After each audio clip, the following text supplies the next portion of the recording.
حضرت اسماعیل علیہ السلام ملک عرب میں شمال کی طرف ایک چھوٹا سا ملک فلسطین ہے۔ جب بابل کے کافر ایمان نہیں لائے تو حضرت ابراہیم علیہ السلام وہاں سے ہجرت کر گئے اور فلسطین میں آ کر آباد ہوئے۔ آپ کی 2 بیویاں تھیں، ایک کا نام حضرت سائرہ اور دوسری کا نام حضرت حاجرہ تھا۔ حضرت ابراہیم علیہ السلام کے بڑے صاحبزادے کا نام حضرت اسماعیل علیہ السلام ہے اور وہ حضرت حاجرہ رضی اللہ عنہا کے مقدس وطن سے پیدا ہوئے تھے، اور حضرت حاجرہ رضی اللہ عنہا کے مبارک سکم سے حضرت اسحاق علیہ السلام پیدا ہوئے، جو حضرت ابراہیم علیہ السلام کے چھوٹے صاحبزادے ہیں۔ حضرت اسماعیل علیہ السلام ابھی شیر خوار بچے ہی تھے کہ اللہ نے حضرت ابراہیم علیہ السلام کے پاس وحی بھیجی کہ اسماعیل اور حاجرہ کو مکے پہنچا دو، اور اس زمانے میں مکے کی سرزمین پر کوئی آبادی نہ تھی، آس پاس صرف ببول وغیرہ کے درخت تھے، باقی سنسان چٹیل میدان تھا اور پانی کا تو کوسوں نام و نشان نہ تھا۔ حکم الہی ہوا، حضرت ابراہیم علیہ السلام نے حضرت اسماعیل اور حضرت حاجرہ کو ساتھ لیا اور فلسطین سے چل پڑے۔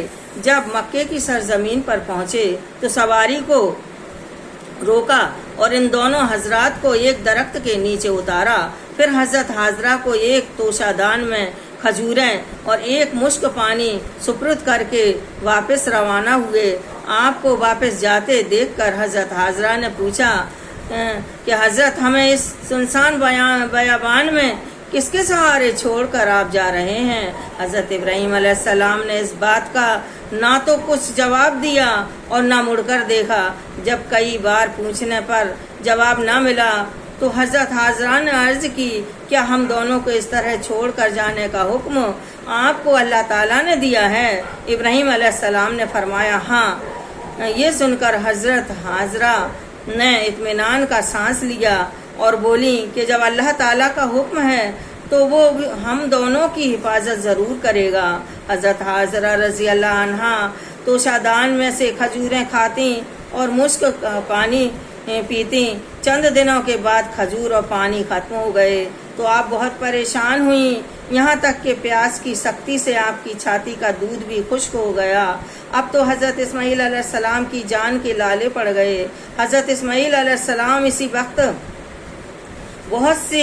بہت ہی ننھے شیر خوار بچے تھے، بھوک اور پیاس کے مارے تڑپ تڑپ کر ایڑیاں رگڑنے لگے۔ حضرت حاجرہ رضی اللہ عنہا دل ہلا دینے والا یہ سما دیکھ کر بےتاب ہو گئیں اور اپنے ننھے بیٹے کو تو وہیں چھوڑ کر اور خود ادھر ادھر دوڑ کر پانی کی تلاش کرنے لگیں۔ قریب ہی صفا اور مروہ نام کی 2 پہاڑیاں تھیں۔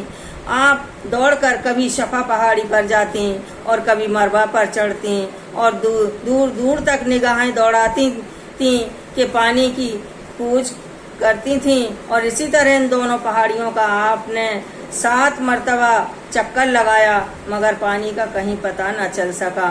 آخری مرتبہ آپ ادھر مروہ پہاڑی پر چڑھ کر پانی کی تلاش میں مشغول تھیں تو ادھر حضرت اسماعیل علیہ السلام کے پاس حضرت جبرائیل علیہ السلام حضرت اسماعیل علیہ السلام کے پاس آئے اور زمین میں ایک ٹھوکر لگائی، جس سے زمین پھٹ گئی اور پانی کا چشمہ ابل پڑا۔ جب حضرت حاجرہ مایوس ہو کر واپس آئیں تو حضرت اسماعیل نے نزدیک ابلتا ہوا چشمہ دیکھ کر بہت خوش ہوئے، اور آپ نے سوچا کہیں ایسا نہ ہو کہ پانی ادھر ادھر بہہ کر ختم ہو جائے، اس لیے آپ اس چشمے کے کنارے دھول لے کر مینڈ بناتی جاتی تھیں اور اپنی سرزبانی زبان میں کہتی جاتی تھیں، زم زم، جس کا معنی یہ ہے کہ تھم تھم، یعنی رک رک۔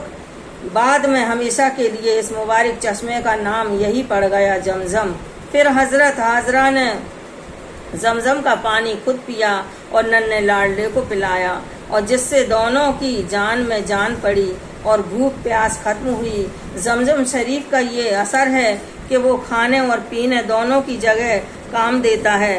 مکے سے واپس جانے کے بعد حضرت ابراہیم علیہ السلام کا یہ دستور تھا کہ یہ دستور تھا کہ آپ حضرت حاجرہ اور حضرت اسماعیل علیہ السلام کی دیکھ بھال کے لیے ہر مہینہ مکے میں تشریف لایا کرتے تھے اور صبح کو براق پر سوار ہو کر فلسطین چلے اور مکہ آ کر دونوں حضرت سے ملاقات کرتے تھے اور حال چال پوچھتے تھے، پھر اسی دن دوپہر کے وقت فلسطین واپس پہنچ جاتے تھے۔ زمزم کا چشمہ ظاہر ہوتے ہی بعد بنی جوہم کا ایک خاندان پانی کی تلاش میں وہاں آ پہنچا۔ دیکھا کہ یہاں تو پانی کی افراتفری ہے۔ ان لوگوں نے حضرت حاجرہ رضی اللہ تعالیٰ عنہا سے آباد ہونے کی اجازت مانگی اور آپ نے اجازت دے دی۔ وہ لوگ بھی یہیں آباد ہو گئے۔ اب مکہ کی وہ زمین سنسان نہ رہ گئی، بلکہ خاندان جرم کے بس جانے کے وجہ سے ہر طرف چہل پہل نظر آنے لگی۔ حضرت سیدنا اسماعیل علیہ السلام اسی خاندان کے لوگوں میں پلے پڑے، انہی لوگوں سے عربی زبان سیکھی۔ جب جوان ہوئے تو آپ کی شادی اسی خاندان میں ہوئی اور ہمارے نبی صلی اللہ علیہ وسلم حضرت اسماعیل علیہ السلام ہی کی نسل پاک سے ہیں۔ سبحان اللہ، سبحان اللہ۔